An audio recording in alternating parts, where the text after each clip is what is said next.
Olá, ele é jornalista, roteirista e crítico de cinema. E escreveu o pós-fácil do livro, na verdade, da biografia de George Lucas. Eu vou conversar com Hamilton Rosa Jr. Não saia daí.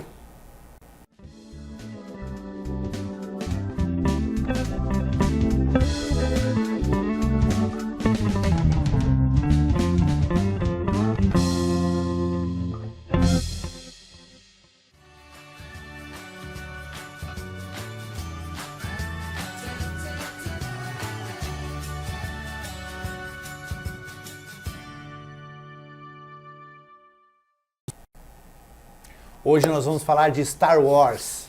Aliás, a mente criativa por trás de Star Wars. Então eu quero aqui saudar o meu amigo Hamilton Rosa Jr. Olá, Hamilton, tudo bem? Tudo bem, Edson. Tudo bom. Você é jornalista, crítico de cinema, roteirista, e você teve o prazer de, além de escrever o pós-fácil, você conhecer pessoalmente George Lucas. Sim, eu conheci o Lucas em 2002, né? Estive lá no Skywalker Ranch, um local que todos os fãs assim são apaixonados, têm uma vontade de curiosidade por conhecer, né? Por ver como é que é, né? E desse contato aí houve todo um trabalho, né? A editora Évora estava se preparando para lançar livros, né? Livros de cinema.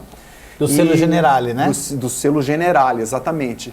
E aí eles me convidaram para escrever um livro, na verdade a história é essa, um livro que vai sair em março próximo, chamado Diretores Consagrados, volume 1, né?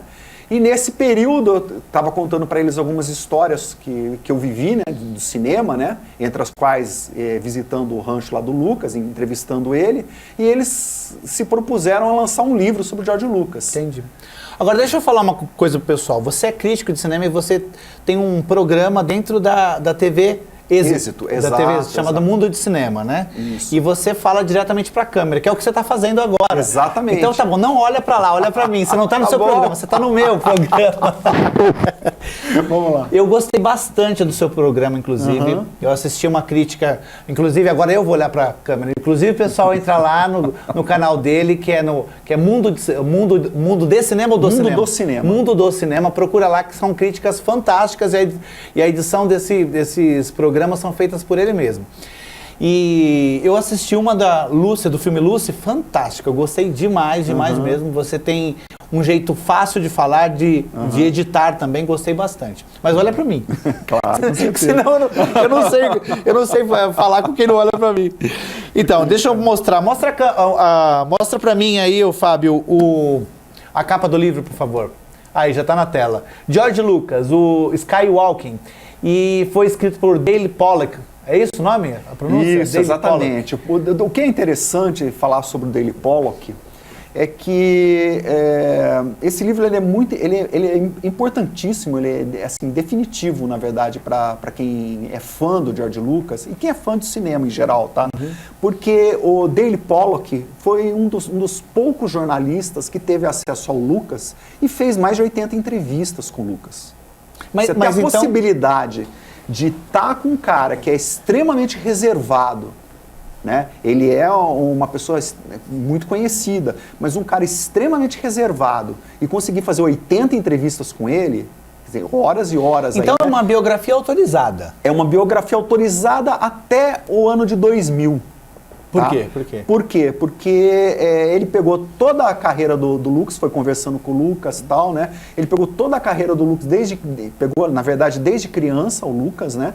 E veio até 2000, só que em 2000 aconteceu uma questão que foi o seguinte: o Lucas viu algumas coisas que ele começou a publicar no livro que não eram muito favoráveis. E você não sabe o que é?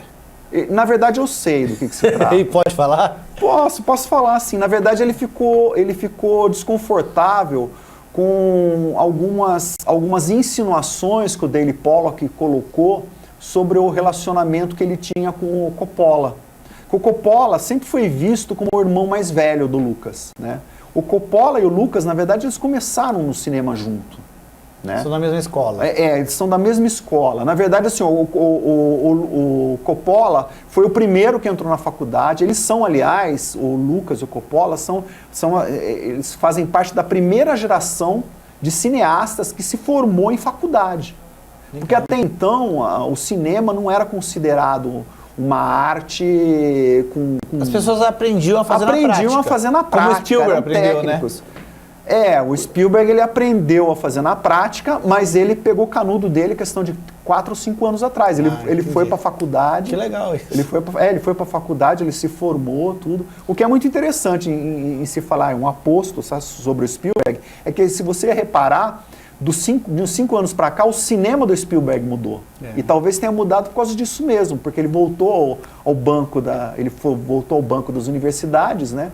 Para se formar cineasta. Então, a relação o problema que você enxerga aqui, que o não, Lucas... o que eu enxergo não, o que foi esse mesmo? problema. O problema foi que o Coppola e o Lucas, eles sempre foram amigos, né? E houve umas questões que ficaram muito, assim, nebulosas com relação a dinheiro.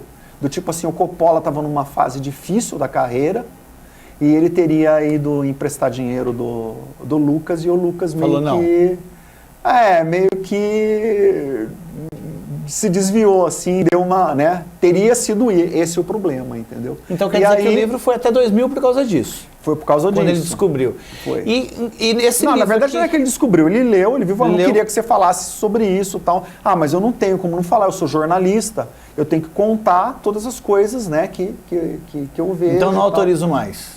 Então tá bom, se você não falou, não autoriza, falou assim, então tá bom, então continua a sua carreira e tal. Daí ele tentou procurar o Lucas para conversar de novo, e não chegou mais nele, não teve mais acesso a ele. Aí eu entrei no livro para fazer o pós-fácil por conta disso, porque como o livro vai só até 2000, de 2000 a 2015 aconteceu bastante coisa, né? Entre as quais a produção da segunda trilogia dele, que é uma trilogia que, curiosamente, ela não é vista com muitos bons olhos hoje. Né? A segunda trilogia, os fãs, que é 1, 2 e 3.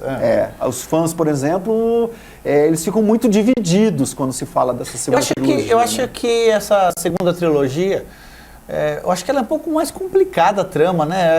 Aquela do primeiro... O primeiro filme, Ameaça Fantasma, tinha uma coisa de taxa, umas coisas assim, sabe?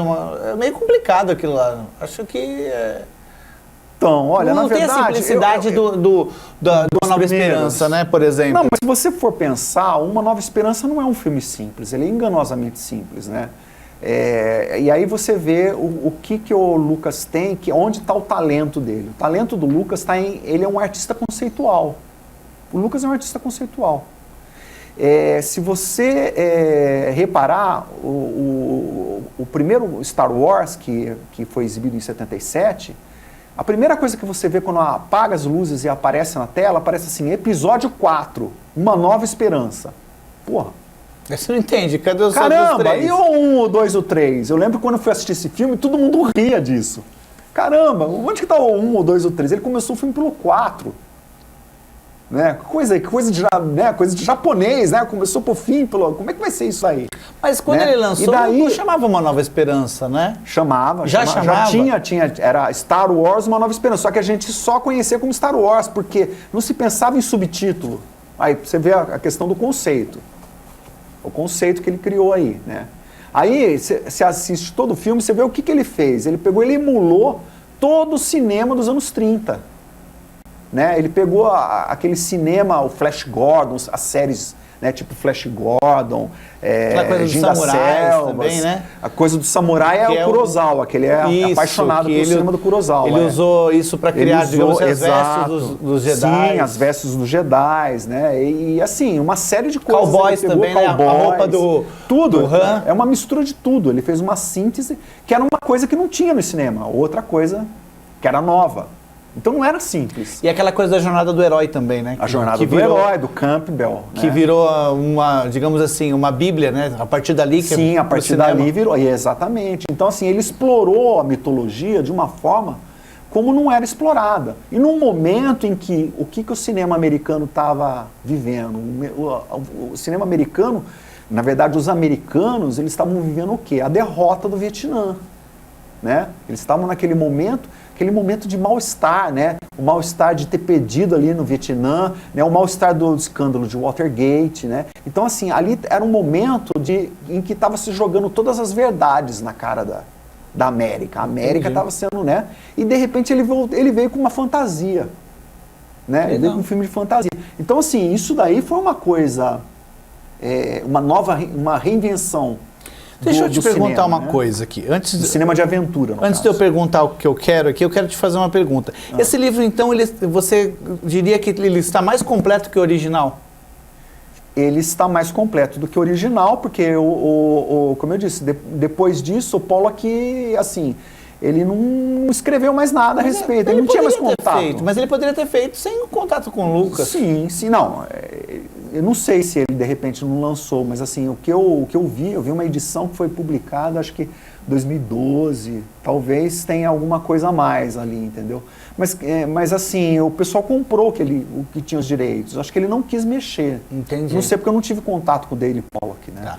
Sobre Star Wars, você que é cineasta e crítico, você acha que até por conta da conturbada decisão do estúdio de fazer um só, porque ele chegou acho que com 2 ou 3 trilogias, aí o estúdio falou, olha, até que a sua história é legal, mas a gente tem uma verba limitada. Escolhe um aí pra fazer. Foi mais ou menos isso, né? Não, como na é que verdade, foi isso? Na verdade, ele não chegou com um monte de história, não. Ele chegou lá e falou, queria fazer um filme e tal, né? Ele tinha passado por duas experiências cinematográficas que tinham sido o THX 1138 na Warner, né? E depois ele fez o American Graffiti. Loucuras de Verão, né? Loucuras de Verão. E aí, qual que era a ideia dele?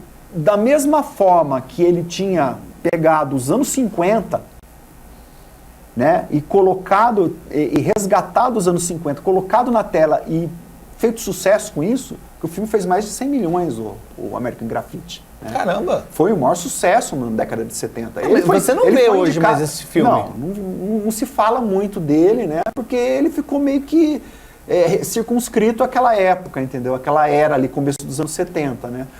Mas foi um filme que, assim, resgatou uma coisa que era a inocência de uma coisa que os americanos, por conta do escândalo de Watergate... Harrison Ford também? Tinha, Harrison Ford, né? Faz um dos papéis, ele é um dos corredores do filme, né? O Richard Dreyfuss está no filme também. Legal. Né? Então, assim, o que ele fez ali? Ele ele percebeu que ele podia resgatar uma parte da história e que, assim, o pessoal ficou comovido. As pessoas ficaram muito comovidas com o American Graffiti. Né? Então, o que ele fez? Ele já tinha emulado os anos 50, ele tinha pegado os anos 50 e resgatado e jogado ali na tela. E foi um sucesso. Ele foi indicado para melhor diretor, inclusive, pelo filme, no Oscar. Né? E aí ele queria fazer um sobre o cinema de aventura. Daí que vem o Star Wars. Bom, então ele chegou lá para fazer um. Ele chegou lá para fazer um. Mas aí ele já tinha ideia para fazer outros. Para fazer outros filmes, né? Só que o que ele fez foi o seguinte, ele tinha o filme, ele fez o acordo com a Fox, né? E assim, ninguém esperava que o filme ia ser o sucesso que foi. Ninguém esperava. Tem aquela lenda de que ele apostava, ele era muito amigo ele até hoje, né? Quase irmão do Spielberg.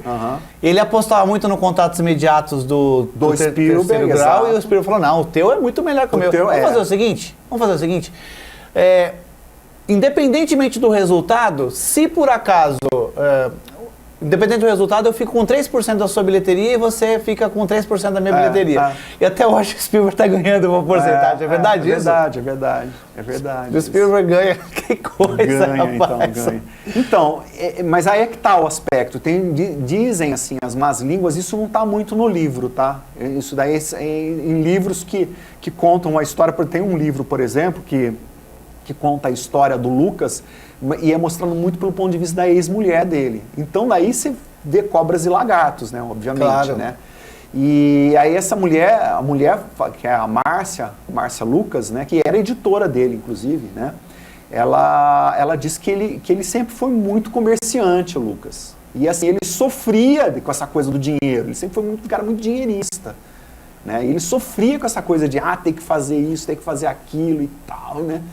E ter que dar 3%, e foi aí que pesou a história do Coppola, porque no caso do Coppola, o Coppola estava numa situação meio complicada e começou a pedir dinheiro para o Lucas para fazer novos filmes, entendeu? E o Lucas, não, peraí, não é bem assim. Nós somos amigos, tal, mas peraí, vamos devagar com isso, entendeu? Entendi. É verdade, corre aí a lenda aí, é verdade que essa história de Luke e Leia serem irmãos foi uma ideia só do meio do segundo filme em diante, porque até então tem um trailer original que até a gente vê o Luke e a Leia se beijando, mas não aquele beijo, aquele que ficou, né? Tem uma outra coisa assim meio... É verdade isso? Não, na verdade ele já pensava em colocar eles como irmãos, tá? Ele já pensava em colocar. Porque assim... porque o primeiro filme não diz nada disso. Então, mas é que tá. Por isso inclusive, por isso que eu falo na hora que ele fala assim, ó, não, eu sou seu pai. Não! É uma reação. Não, isso é no Império Contra-Ataque. Esse é o 2, eu sei. Então, mas nesse momento, o que a lenda aí diz, que muitos amigos dizem aí, também jornalistas também, dizem o seguinte, que nesse momento, no Império Contra-Ataca, a reação do eu sou seu pai, não, tal, não condiz muito bem com aquilo, né? Porque parece que... porque quem dublou o Darth Vader foi o James Earl Jones. Né? Então quer dizer que a cena que foi gravada ali naquele momento não tinha a voz do James Earl Jones dizendo aquela coisa, né? Então no original era uma coisa assim, eu matei seu pai da pior forma possível, que não sei o que, uma coisa nesse sentido. E aí sim ele teve essa reação. Não, pelo seguinte, quando um diretor vai fazer um filme, né, e ainda mais o Lucas, o cara, ele faz todo um projeto de como ele vai fazer. Como eu te disse, ele é um artista conceitual. Mas será que no meio do caminho ele pensa, não puta, tem tem uma ideia coisa melhor? Tipo assim, puta, improvisei, olha aqui, eu vou fazer assim a partir de agora. Ele não tem isso, ele é um cara extremamente, ele pensa muito o que ele vai fazer. Pô, eu queria te mostrar aquela parte daquele trailer que eles estão se beijando e tal. Eu sei do que você viu? está falando, eu sei do que você está falando, mas assim, aí é que tá, o Lucas, ele era um cara muito doido, né? E ele gostava de criar umas provocações nos filmes dele. Entendeu? Tem incesto? Não, então, mas é um incesto, depois você descobre que não é, entendeu? Mas ele gostava dessa ideia. Tanto que, não sei se você viu a declaração dele dizendo que ele viu o filme agora e ele falou assim, bom, é bem no espírito de Star Wars, os fãs vão adorar. Mas assim, não era o que ele pensava em fazer. Então tá bom, a gente já vai falar disso daí. Depois um recadinho pro pessoal ali de casa. Ok. Tá bom? Se você escreve contos, crônicas ou poemas, você precisa participar das coletâneas literárias da Andros Editora. Acesse www.andros.com.br e envie seus textos. Então, muitas pessoas dizem que quando a Disney comprou a Lucasfilmes, um amigo meu, né, o Luciano Marzoca, um abraço, Luciano, ele falou o seguinte, agora Star Wars está na mão de quem entende de Star Wars. O que você acha disso? Assim, olha, tem um detalhe que é o seguinte. Eu não estou aqui para fazer uma defesa ao George Lucas, não sou advogado de Claro George que não. Lucas, né? É crítico de cinema, também, né? E também assim, eu não sou um super fã do George Lucas, eu sou super fã de cinema, tá? E vendo pelo aspecto cinema, eu acho o George Lucas um diretor assim, subestimado. Tá? Eu acho ele muito subestimado. A gente pode, inclusive... Dos Star Wars, eles dirigem o quê? Ele dirigiu o 4, né? Dirigiu o 4 e depois o 1, o 2 e o 3. Os 3 foram dele? Os 3 foram ele que dirigiu. Né? O que ele não tem é o seguinte, o que o Lucas não tem como diretor, ele não é bom diretor de atores. Ele não é um diretor de atores, ele não se interessa pela dramaturgia. Pela dramaturgia no sentido de acting, entendeu? Mas ele é um cara extremamente envolvido com a questão da manipulação da imagem, como eu disse para você, o conceito da arte visual, né? E arte conceitual. Né? Então, assim, o que você não tem no episódio 1, no episódio 2, no episódio 3, o que você não tem é um bom desenvolvimento do arco dramático da história. Né? Os 3 filmes, realmente, eles são inferiores aos filmes. Eles empolgam menos mesmo. Muito menos do que os outros. E tem criaturas mais odiosas. Esse Jar Jar Binks, pelo amor de Deus. O Jar Jar Binks do primeiro, né? Mas não assim pelo aspecto desse ou daquele, né? Mas como eu disse pra você, ele é um cara que ele é extremamente provocador, né? Se você pegar a primeira trilogia, essa primeira trilogia, que foi a 1, o 2 e o 3, você vê que ele inova de novo. Por quê? Porque ele não conta mais a história do herói, ele conta a história do cara que se transformou no vilão. Olha só a diferença. Entendi. Da mesma forma que você tinha no Nova Esperança, aquela coisa de começava no número 4, caramba, o que vai ser, como é que é, entendeu? E um sonho, na verdade, era um sonho plantado no ar. Porque você tinha um negócio que, na verdade, você não tinha um começo, porque ele já tinha começado. Entendi. E você não tinha um fim. Não tinha fim. Então era um sonho plantado no ar, era como a cidade das nuvens. E é onde começou também aquela ideia das letras famosas também. Você tinha que contar alguma coisa anterior. Isso, exatamente. E daí, quando ele faz essa primeira trilogia, né, você vê que ele também ele muda. Ele quer criar um novo conceito aí. Não, agora eu vou contar a história de como o mal vai sendo criado. E ele pega isso daí baseado muito no quê? Muito em como a cultura americana foi se tornando cada vez mais sombria depois do escândalo de Watergate. Vamos mostrar aqui o interior? Uhum. Bom, pode pegar aqui, Fábio, por favor. Ó. Bom, o livro tem, antes de mais nada, ele tem quantas páginas? 408 páginas, né? Isso. 408 páginas. E no final tem uma seção de fotos. São fotos desde que ele era uma criança aqui. E aí vai passando por... Quando ele começou, durante a produção...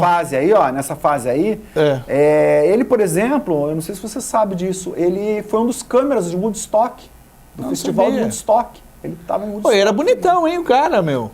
Ele sempre teve esse topete aí, né, essa coisa... Olha aqui, ó, George, essa foto aqui, ó. George, durante a produção de Filmmaker, seu documentário sobre as filmagens de Rain People. Rain People, um filme do Coppola. Ah, então, que foi um filme que eles fizeram, que era um filme que o grupo todo era um road movie.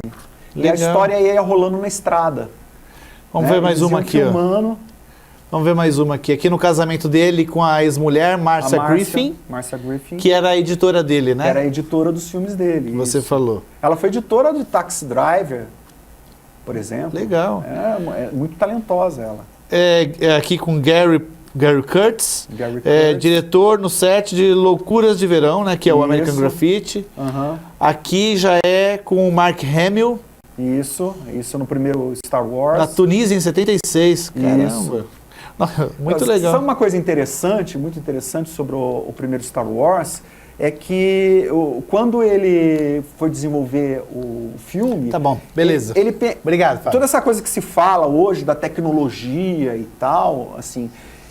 quando ele foi fazer o filme, ele sabia que ele não tinha dinheiro para fazer um filme, por exemplo, como 2001, que tinha tecnologia, que já usava computadores e tudo mais, né? E ele queria fazer um filme com efeitos especiais e como que ele poderia criar muitas sugestões, né, de cenas e tal. Então, assim, o trabalho de manipulação, se você olhar o primeiro Star Wars, se observar bem, você vai ver assim que assim os efeitos eles são bem toscos, né? Inclusive ele fala assim, se você pegar o Star Wars, a Nova Esperança, e colocar 2001, que foi feito em 68, do lado, é óbvio que 2001 é um filme com efeitos muito mais bem acabados. E se você colocar do lado aquele Flash Gordon, do Dino de Laurentiis, nossa senhora, aí a coisa é complicado. Aí a coisa complica muito. Deixa eu te fazer uma pergunta. O George Lucas, ele demora muito para fazer xixi? Essa história é uma história que precisa ser contada. Conta aí. Quando eu estive no Skywalker Ranch, um detalhe pictórico, né? Foi que assim, a gente passou, existia todo um trajeto que você tinha que seguir lá dentro. O rancho é imenso, né? Um monte de segurança seguindo todo mundo? Não tem segurança seguindo, mas você tinha que seguir um tour. Tá. Né, para fazer. Então, a primeira coisa que aconteceu quando a gente chegou lá foi o quê? A gente assinou um termo, lá tinha um embargo, tal, aquelas coisas que hoje em dia tem muito em cinema, né? A gente assinou tal termo, não sei o quê. Terminei de assinar o termo, o que eu fiz? O pessoal foi tudo para cá e eu fui para lá. Eu falei, não, se eu tô aqui, eu não quero que eles me mostrem como eu tenho que ver a casa do George Lucas. Eu quero ver com os meus olhos como é que eu vou interpretar isso, como é que eu vou ler isso. Aí o que eu fui? O que eu fiz? Fui para a biblioteca do George Lucas. Ele tem 2 bibliotecas, né? Então eu peguei, fui numa biblioteca que na verdade era um local onde é tipo um lobby onde o pessoal espera para as reuniões. Fui nessa biblioteca e o que eu fiz? Folhei tudo que tinha lá, vi tudo que ele... Sem autorização. Sem autorização nenhuma, mexi em tudo, né? Ele tem lá 100 anos de solidão, sabe? Do Gabriel Garcia Marques, literatura de todo tipo que você pode imaginar, muita mitologia, né? E daí peguei e fui numa outra biblioteca que estava lá no fundo, que é uma biblioteca super linda, cara, de 2 andares assim, com um mezanino em cima, todo de madeira, uma escada de madeira assim linda, que aliás ele se orgulha muito porque é uma escada que ela foi desenhada e ela não tem um prego na escada, ela é só encaixada, mas ela é um caracol, é linda a escada, e uma cúpula em cima, tem uma cúpula de vidro assim, todo colorido, né? E aí fui fazendo esse tipo de coisinha, né? E, obviamente tem aqueles momentos que você pega e bate num lugar, né? Uma coisa curiosa, a casa dele é uma casa vitoriana do começo do século XX, então é uma casa toda de madeira. E assim, parece uma casa construída em 1910, por aí. Um negócio muito retrô, né? Aí você foi ao banheiro?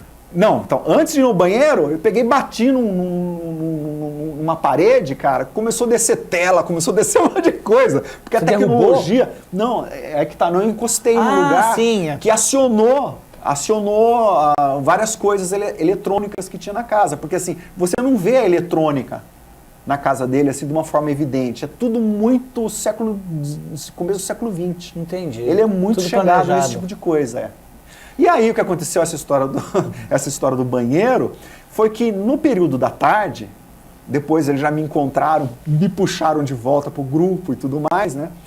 Eles me encontraram e a gente foi para uma entrevista com ele. Daí ia ser uma entrevista direto ali, né? No cinema e tal, a gente ia conversar com ele. E a gente ficou esperando, né? É uma delegação grande, na verdade a gente tinha jornalistas do mundo inteiro ali, né? A gente era o lançamento do Ameaça Fantasma em DVD. Estava saindo em DVD o filme, né? E a gente ali esperando tal, eu estava com um amigo meu, Rogério Victorino, né? Um jornalista brasileiro também, um abraço aí pro meu amigo Rogério, né? E aí eu falei pro Rogério, cara, eu acho que eu vou dar uma saída lá, vou pegar esse cara antes dele entrar. Né? Porque assim, os caras não estão deixando a gente fotografar nada, né? É tudo oficial, tal, não sei o que. Eu vou fotografar o cara, mas assim, de chofre, né? Não existia selfie naquela época, mas eu vou dar um jeito de fotografar o George Lucas, eu abraçando o cara, né? E saí. E aí quando eu tava ali fora, tal, fiquei ali esperando, tal, tinha uns seguranças e tal, e o cara não vinha, né? Falei, preciso ir no toalete. Fui pro toalete, né? Daí, tava lá no toalete, de repente... eu vi que entrou um vulto entrando, né? Falei, caramba, o que é, né? Aí eu olhei, era o segurança. Aí logo em seguida o segurança saiu, né? Aí eu peguei e fui ali. Ele não te viu? Não me viu. Eu fui ali e tava ali, né, de pé ali na pilastra ali, né? Fazendo o que eu tinha que fazer, de repente para um cara do meu lado para fazer o que tinha que fazer também. Eu olho pro lado do George Lucas. O que você fez? O que você fez? Você tirou o selfie com ele? Não, os dois estavam ali, os dois com a mão ocupada, né? E aí, assim, ele me viu, ele ficou completamente desconcertado. Né? Ele é um cara tímido. Ele não esperava que ele é um cara tímido, né? Aí ele rapidamente foi lá para lavar a mão, eu peguei, fui do lado dele, lavei a mão também, né? E tentei falar com ele, mas ele nem quis conversar, cara. Ele já pegou e já saiu, o segurança já pegou e segurou. Né? E daí a gente só conversou mesmo lá dentro, né? Legal. Mas a entrevista tem inclusive no livro. Legal. A entrevista na íntegra, né? A sua entrevista? A entrevista que eu fiz com ele. Tá? Então, que você fez com ele. Tá, isso, tá lá no pós-fácil. Legal. No pós-fácil. Então tá bom, o livro é esse daqui, que é o de Daley Pollock, George Lucas Skywalking, A Vida e a Obra do Criador de Star Wars, do selo Generale da editora Évora. O pós-fácil escrito por você. Assinado isso por mim. E do Hamilton Rosa Júnior. O Júnior você escreve... JR. É JR? Ué, eu coloquei lá tudo. Não, mas... Não tem problema.